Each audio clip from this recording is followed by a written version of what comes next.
I'm Nicole Lappin, the only financial expert you don't need a dictionary to understand. It's time for some money rehab.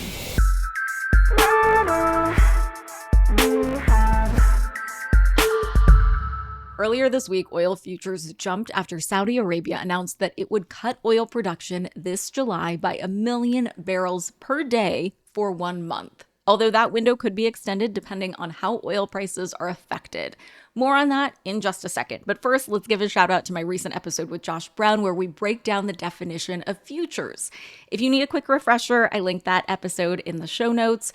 But for this episode, what you need to know is that when oil futures rise, it means that investors think that oil prices will go up. And if oil futures fall, it means that investors think that oil prices will go down. Let's put that back in context. This announcement caused the benchmark for oil futures to rise 2.5% in just one business day to $78 a barrel. So to close the loop and apply the quickie explainer I just gave you, this indicates that investors think that cutting oil production in July will make the price of oil go up. And this all makes sense, right? We know this from our laws of supply and demand. With less supply and demand holding steady, prices will rise. And that's exactly what Saudi Arabia is trying to do. Stabilize, but ultimately drive up oil prices. This means that Americans can expect to see gas prices rise at the pump again. This announcement from Saudi Arabia is a literal doubling down of an announcement made in April when the kingdom pledged to cut oil production by 500,000 barrels a day.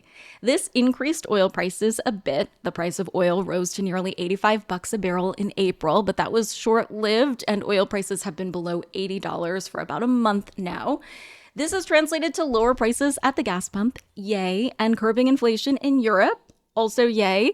So good news for Europeans and drivers alike, but not such great news for Algeria, Angola, Equatorial Guinea, Gabon, Iran, Iraq, Kuwait, Libya, Nigeria, the Republic of the Congo, Saudi Arabia, the United Arab Emirates, and Venezuela, aka the Organization of the Petroleum Exporting Countries, aka OPEC.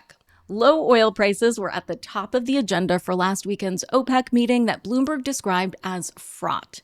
The big solution, at least for now, is Saudi Arabia slowing down their oil production. We can all agree that decreasing output by 1 million units of anything is a lot, but it's especially consequential in context. Right now, Saudi Arabia produces 10 million barrels of oil a day. In other words, their pledge to cut production by 1 million barrels means that they're cutting their output by 10%. That might not sound like a lot, but in business, a 10% reduction in output is ginormous. As the Wall Street Journal argues, this big move signals that Saudi Arabia is so dedicated to propping up oil prices that the kingdom is willing to sacrifice market share, another rarity in business. Now, you might be getting some pre-deja vu from the outbreak of the Russia-Ukraine war when gas prices went insane. I remember gas prices hitting more than $8 a gallon here in LA.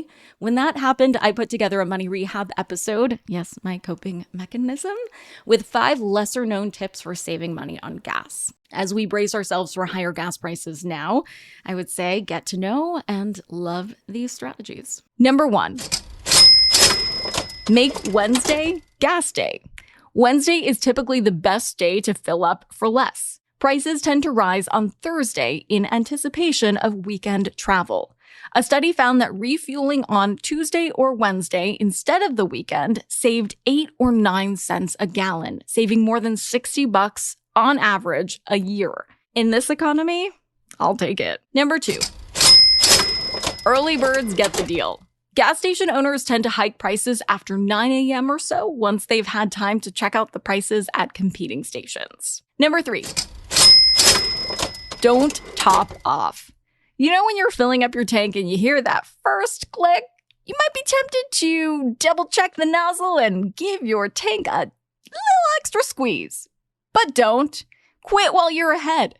That little extra squeeze is likely to evaporate or splash out. And make sure your gas cap is on extra tight so none of your fuel escapes as fumes. 1 in every 5 people have loose, damaged, or missing gas caps, causing 150 million gallons of gas to vaporize every year. Not only is a tight gas cap good for your wallet, but it's also good for the environment. Win-win. Number 4, pay with cash. Some stations charge you less per gallon when you pay in cash because it means they won't have to pony up for credit card fees.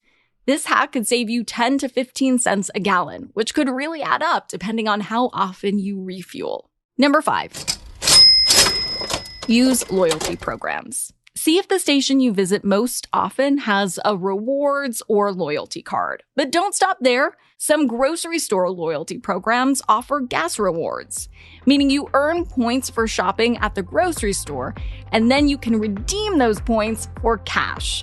For today's tip, you can take straight to the bank. If you're looking at traveling this summer, try and do it ASAP. Because we're expecting higher gas prices in July, you can also expect all travel, planes, trains, and automobiles, to get more expensive. So if you can, try and get that summer vacay in this month while gas prices are on our side. Money Rehab is a production of Money News Network. I'm your host, Nicole Lappin. Money Rehab's executive producer is Morgan Lavoie. Our researcher is Emily Holmes.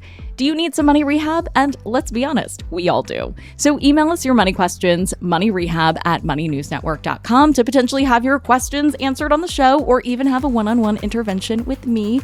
And follow us on Instagram @moneynews and TikTok @moneynewsnetwork for exclusive video content. And lastly, thank you. No, seriously, thank you. Thank you for listening and for investing in yourself, which is the most important investment you can make.